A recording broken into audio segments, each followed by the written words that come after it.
ہمارے اوپر 5 وقت کی نماز فرض ہے، اور نماز کی تاکید کے سلسلے میں قرآن کریم کے اندر 1-2 جگہ نہیں، سینکڑوں جگہ نماز کی تاکید، نماز کا حکم، نماز چھوڑنے پر وعیدیں بار بار آئی ہوئی ہے۔ جتنی تاکید نماز کے سلسلے میں قرآن کریم کے اندر ہے، کسی اور حکم کے بارے میں قرآن میں اتنا حکم نہیں آیا۔ مگر جتنا زیادہ ہم نماز سے غفلت کر رہے ہیں، اتنا کسی اور عبادت سے ہم قابل نہیں ہیں۔ آخر کیا بات ہے؟ اگر ہماری مسجدیں ہمارے ہاتھوں سے نکل رہی ہوں تو ہمیں درد ہوتا ہے، ہمارے مینار سے لاؤڈ سپیکر اتارا جائے ہمیں درد ہوتا ہے، درد ہونا چاہیے، مگر ذرا اپنے دل سے، اپنے گریبان میں جھانک کر دل کی گہرائی سے ذرا غور تو کیجئے کہ اس میں غلطی کس کی ہے؟ اس میں غلطی ہماری ہے، یقیناً ہم مجرم ہیں۔ آپ خود بتائیے، کسی مسجد کے اطراف میں 100 گھر کی آبادی ہے تو زیادہ سے زیادہ 10-12 گھر کے لوگ نماز کے لیے آتے ہیں، باقی سارا گھر، پورا محلہ سوتا رہتا ہے اور پورا محلہ بازار میں گھومتا رہتا ہے۔ مسجد ویران پڑی ہوئی ہے اور بازار آباد ہے، بازار پورا آباد ہے۔ آج تو ہم دیکھتے ہیں کہ ہمارے مسلم نوجوانوں سے شراب خانہ آباد ہے اور مسجد ویران پڑی ہوئی ہے۔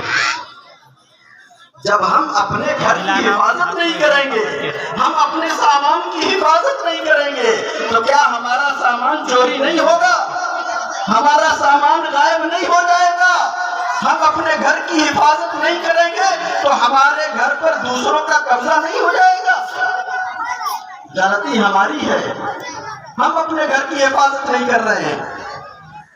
میرے محترم دوستو، نماز جیسی محتم بشان عبادت، ایسی محتم بشان عبادت، ایسی محتم بشان عبادت ہے کہ جس کو جناب رسول اللہ صلی اللہ علیہ وسلم نے فرمایا کہ الصلاۃ عماد الدین، نماز دین کا ستون ہے۔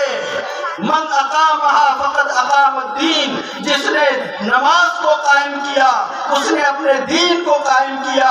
ومن ہدمہا فقد ہدم الدین، جس نے نماز کو برباد کیا اس نے اپنے دین کو برباد کر دیا۔ آخر کیا بات ہے کہ ہم نماز کے لیے نہیں آتے؟ مؤذن اذان دیتا ہے، لاؤڈ سپیکر بھی لگا ہوا ہے، صبح کی اذان میں وہ اعلان کرتا ہے الصلاۃ خیر من النوم، نماز نیند سے بہتر ہے۔ یہ کس کے لیے آواز لگائی جا رہی ہے؟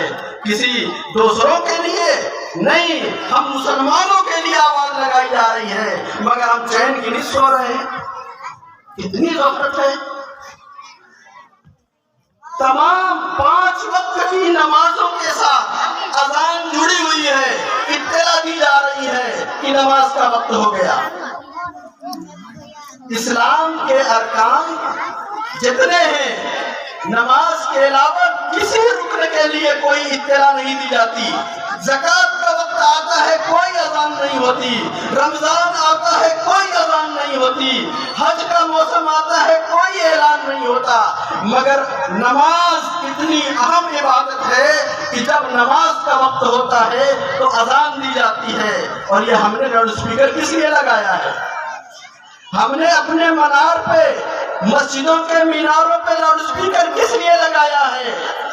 تاکہ ہمارے کان میں اذان کی آواز پہنچے اور ہم اذان سن کر مسجدوں میں جانے والے بنے۔ مگر افسوس ہے کہ ہم اس آواز کی دھجی اڑاتے ہیں۔ ہونا تو یہ چاہیے تھا کہ ہم اتنی نماز کی فکر کرتے، اتنی فکر کرتے کہ لاؤڈ سپیکر کو لگانا ہی نہ پڑتا۔ آج تو ہر ہاتھ میں گھڑی اور موبائل ہے، ہم وقت دیکھ کر کے سیدھے مسجد میں پہنچ جاتے ہیں۔ مگر افسوس ہے، اگر حکومت لاؤڈ سپیکر مسجدوں سے اتار دے تو ہم کہیں گے کہ حکومت ظالم ہے۔ میرے محترم دوستو، حکومت ظالم نہیں ہے، ظالم ہم خود ہیں۔ حدیث میں آتا ہے، کان کھول کر سن لیجئے، سراسر کفر ہے، ظلم ہے، نفاق ہے اس شخص کا فعل جو اللہ کے منادی مؤذن کی آواز کو سنے اور نماز کو نہ جائے۔ جو اذان سن کر نماز پڑھنے نہیں جاتا اس کو تاجدار مدینہ جناب رسول اللہ صلی اللہ علیہ وسلم فرماتے ہیں کہ وہ ظالم ہے، وہ ظالم ہے۔ اور ایک شخص اگر لاؤڈ اسپیکر اتروا دے تو اس کو کہتے ہیں ہم ظالم ہیں۔ آپ خود فیصلہ کیجئے کہ ہم ظالم ہیں یا وہ ظالم ہے۔ بڑے افسوس کی بات ہے، نماز تو اتنی محترم بھی شان عبادت ہے کہ جو لوگ حج کرنے جاتے ہیں دیکھے ہوں گے طواف ہوتا ہے، جب نماز کا وقت آتا ہے تو طواف روک دیا جاتا ہے۔ حالانکہ طواف بھی عبادت ہے، نماز بھی عبادت ہے، مگر نماز اتنی بڑی عبادت ہے کہ طواف جیسی اہم عبادت کو روک کر کے نماز ادا کی جاتی ہے۔ اور آج اذان ہوتی ہے، نماز کا وقت ہوتا ہے، طواف تو روک دیا جاتا ہے مگر ہمارے کاروبار بند نہیں ہوتے، ہماری دکان بند نہیں ہوتی، یا ہم اپنے بھائیوں میں ترتیب نہیں بناتے کہ نماز کا وقت ہو گیا تم جاؤ نماز پڑھ کے آؤ، جب تم آؤ گے تو میں جاؤں گا۔ کوئی نظام نہیں بن رہا ہے، مسجدیں خالی پڑی ہیں اور ہم نماز برباد کر رہے ہیں۔ میرے محترم دوستو، افسوس ہے دنیا کی ہر چیز تسبیح بیان کرتی ہے۔ قرآن کہتا ہے وَإِن مِّن شَيْءٍ يُسَبِّحُ بِحَمْدِهِ وَلَكِن لَا تَفْقَهُونَ تَسْبِيحَهُمْ۔ دنیا میں کوئی چیز ایسی نہیں ہے جو اللہ کی پاکی بیان نہ کرتی ہو۔ جانور بھی اللہ کی پاکی بیان کرتا ہے، یہ پیڑ پودے اللہ کی پاکی بیان کرتے ہیں، یہ پہاڑ اللہ کی پاکی بیان کرتے ہیں، زمین و آسمان اللہ کی پاکی بیان کرتا ہے۔ ایک صاحب نے ایک اللہ والے نے اس آیت کے ذیل میں فرمایا کہ گدھا بھی تسبیح بیان کرتا ہے، کتا بھی تسبیح بیان کرتا ہے، خنزیر بھی اللہ کی تسبیح بیان کرتا ہے۔ گدھا کیا تسبیح بیان کرتا ہے؟ گدھا کہتا ہے الحمدللہ الذی جعلنی حمارا ولم یجعلنی کلبا۔ اللہ کا شکر ہے کہ اللہ نے مجھے گدھا بنایا، مجھے کتا نہیں بنایا۔ کتا بھی تسبیح پڑھتا ہے الحمدللہ الذی جعلنی کلبا ولم یجعلنی خنزیرا۔ اللہ کا شکر ہے کہ اللہ نے مجھے کتا بنایا، خنزیر نہیں بنایا۔ اب خنزیر کیا کہے گا؟ خنزیر کہتے ہیں سور کو، وہ کیا تسبیح پڑھے گا؟ وہ تسبیح پڑھتا ہے الحمدللہ الذی جعلنی خنزیرا ولم یجعلنی تارک الصلاۃ۔ اللہ کا شکر ہے کہ اللہ نے مجھے خنزیر تو بنایا ہے، بے نمازی نہیں بنایا، کیونکہ جو نماز چھوڑتا ہے اسے کل قیامت میں سزا ملے گی، مجھے سزا نہیں ملے گی۔ آپ اندازہ کیجئے یہ نماز چھوڑنا کتنا بڑا جرم ہے، کتنا بڑا جرم ہے، مگر افسوس ہے کہ آج ہم لوگ نماز سے بہت غافل ہیں۔ ہماری مائیں بہنیں جو پردے کے پیچھے ہیں وہ بھی غور سے سنیں، نمازوں کا اہتمام کریں، اپنے بچوں کو نمازوں کی پابندی کی تاکید کیا کریں۔ ایک روایت ہے فضائل اعمال میں، ایک واقعہ ہے کہ ایک عورت کا انتقال ہوا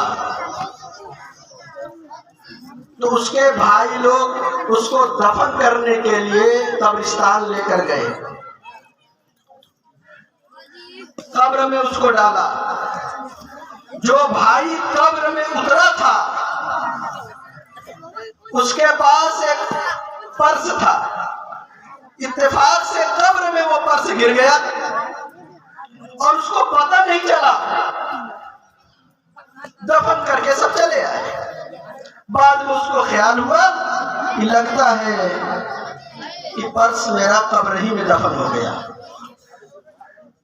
اب وہ بیچارہ رات کے اندھیرے میں پرس نکالنے کے لیے گیا، قبر کو کھولا تو قبر میں آگ جل رہی تھی، اس کی بہن کو عذاب ہو رہا تھا۔ بھاگتا ہوا دوڑتا ہوا ماں کے پاس آیا، ماں سے پوچھا، اماں جان بہن کے اعمال کیسے تھے، کیا وجہ ہے اس کی قبر میں آگ جل رہی ہے؟ اس کی ماں نے کہا کہ بیٹا کوئی بات تو ایسی نہیں ہے، تمہاری بہن بہت نیک تھی، بہت اچھی تھی، ہاں ایک بات ہے، وہ نماز میں کوتاہی کرتی تھی۔ فوراً یہ فیصلہ ہوا کہ بس یہی وجہ ہے کہ اس کی قبر میں آگ جل رہی ہے۔ میرے محترم دوستو، اپنے آپ کو اگر آگ سے بچانا ہے، قبر کے اندر آگ سے بچانا ہے، میدان محشر میں آگ سے بچانا ہے، تو سچے پکے مومن بنو، نماز پڑھنے والے مومن بنو، اپنے بھائیوں کے ساتھ اچھا سلوک کرنے والے مومن بنو، اپنے پڑوسیوں کے ساتھ اچھا سلوک کرنے والے مومن بنو۔ میرے محترم دوستو، بڑا افسوس ہوتا ہے ہم اپنے اعمال کی وجہ سے، اپنی بدعمالی کی وجہ سے، اپنے گناہوں کی وجہ سے بہت پیچھے ہیں۔ دور صحابہ 1.25 لاکھ صحابہ کرام جب میدان محشر میں اکٹھا ہوں گے، 1.25 لاکھ انبیاء میدان محشر میں اکٹھا ہوں گے، ہم لوگ بھی وہاں ہوں گے۔ ہماری شکلیں ایسی ہیں، ہم نے صورت اپنی بگاڑ رکھی ہے۔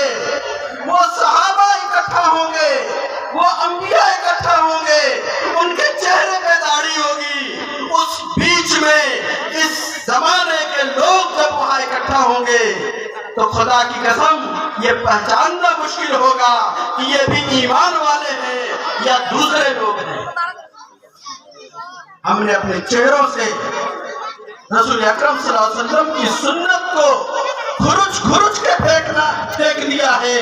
کتنی بے غیرتی کی بات ہے جس بات کو رسول اکرم صلی اللہ علیہ وسلم نے تاکید کے ساتھ بتایا ہو اور حکم دیا ہو اور خود بھی پوری زندگی عمل کیا ہو، آج ہمارا عمل اس کے خلاف چل رہا ہے۔ میرے محترم دوستو، ہم اپنے چہرے کو حضور پاک صلی اللہ علیہ وسلم کی سنتوں سے سجانے کی کوشش کریں۔ یہ داڑھی انبیاء کی سنت ہے، تمام صحابہ کی سنت ہے، حضور نے تاکید فرمائی ہے داڑھی رکھو، مگر آج ہم اس سے بہت غافل ہیں، لاپرواہی کے ساتھ پیسہ لگا کر کے بھی اپنی اس سنت کو مٹا رہے ہیں۔ حدیث میں آتا ہے کہ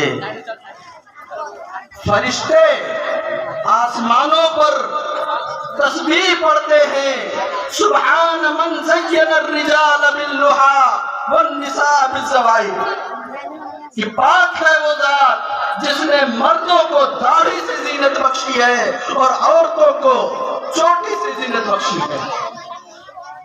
جس طرح مردوں کے لیے داڑھی اہمیت کی چیز ہے، ایسے ہی عورتوں کے لیے سر کے بال اہمیت کی چیز ہے۔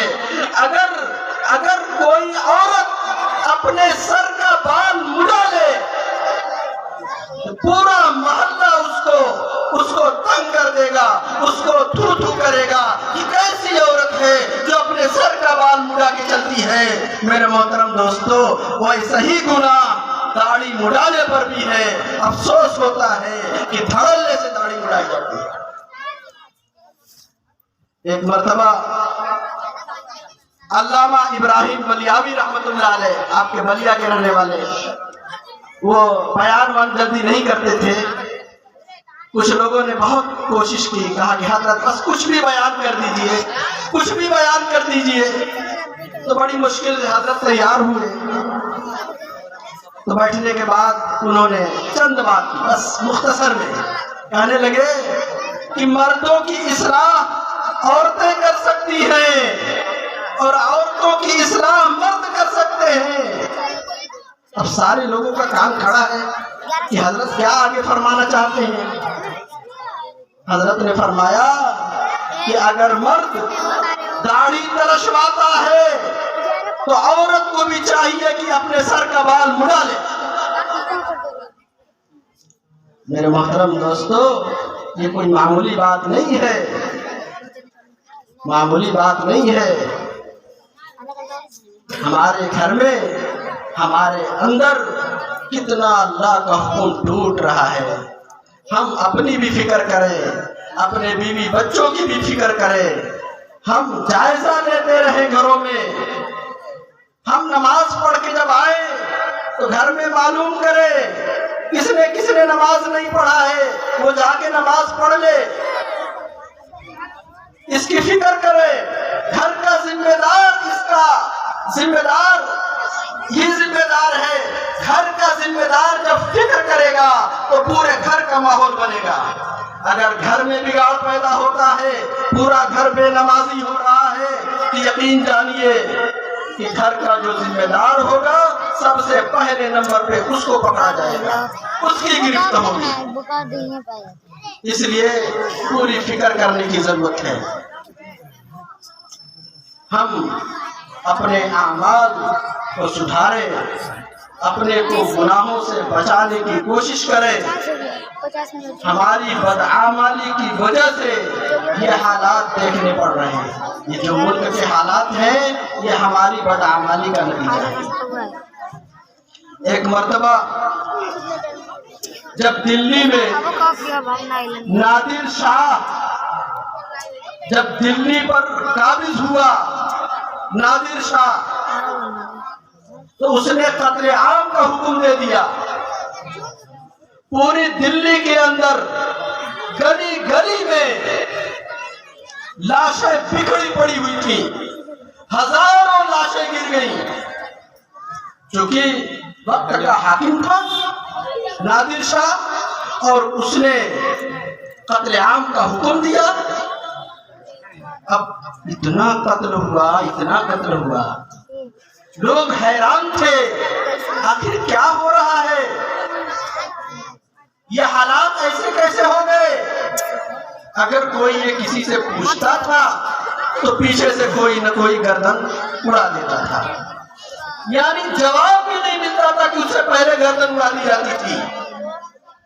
جب نادر شاہ کی تلوار خون سے آسودہ ہو گئی، جب حالات کچھ نارمل ہوئے، تو ایک شخص نے ایک اللہ والے سے پوچھا کہ آخر یہ صورتحال کیوں ہوئی، کیا وجہ ہے؟ تو بہت معمولی ایک چھوٹا سا جملہ اس بزرگ نے ارشاد فرمایا کہ شامت اعمال ما صورت نادر گرفت، یہ ہمارے اعمال کی شامت ہے جو نادر کی صورت میں ہمارے سامنے آئی ہے۔ نادر کوئی چیز نہیں ہے، ہر انسان کا دل اللہ کے ہاتھ میں ہے، بادشاہوں کا دل اللہ کے ہاتھ میں ہے۔ ایک پتا بھی اللہ کے حکم کے بغیر نہیں ہلتا، تو اتنی بڑی حکومت، بادشاہت اور الٹ پلٹ، یہ سارا نظام بغیر اللہ کے حکم کے نہیں ہو سکتا۔ اگر کچھ ہو رہا ہے، حالات بگڑ رہے ہیں، مصیبتیں آ رہی ہیں، تو یقین جانو یہ ہمارے اعمال کی شامت ہے. جیسے ہمارے اعمال اوپر جاتے ہیں ویسے ہی اوپر سے ہمارے لیے فیصلے آتے ہیں. ایک حدیث سنا کر بات ختم کرتا ہوں. ایک حدیث قدسی ہے کہ جناب رسول اللہ صلی اللہ علیہ وسلم نے ارشاد فرمایا کہ اللہ تعالیٰ فرماتا ہے کہ میں ملک کا مالک ہوں, میں بادشاہوں کا بادشاہ ہوں. جب میرے بندے میری فرما برداری کرتے ہیں, میرے حکموں پر چلتے ہیں, تو میں اس وقت کے بادشاہوں کے دلوں میں نرمی پیدا کر دیتا ہوں اور وہ اپنی عوام کے ساتھ اچھا سلوک کرتے ہیں. اور جب میرے بندے نافرمانی کرتے ہیں, میرے بندے میرے حکم کے خلاف زندگی گزارتے ہیں, تو میں انہی بادشاہوں کے دلوں میں سختی پیدا کرتا ہوں اور وہ طرح طرح کی مصیبت ڈھاتے ہیں اور طرح طرح کی سزائیں دینا شروع کر دیتے ہیں. آج بالکل وہی صورتحال ہے کہ ہمارے اعمال کی شامت, ہمارے اعمال کی وجہ سے یہ حالات پیدا ہو گئے کہ ہم مختلف قسم کی جو ہے پریشانیوں میں گھرے ہوئے ہیں. اللہ تعالی ہم سب کی حفاظت فرمائے.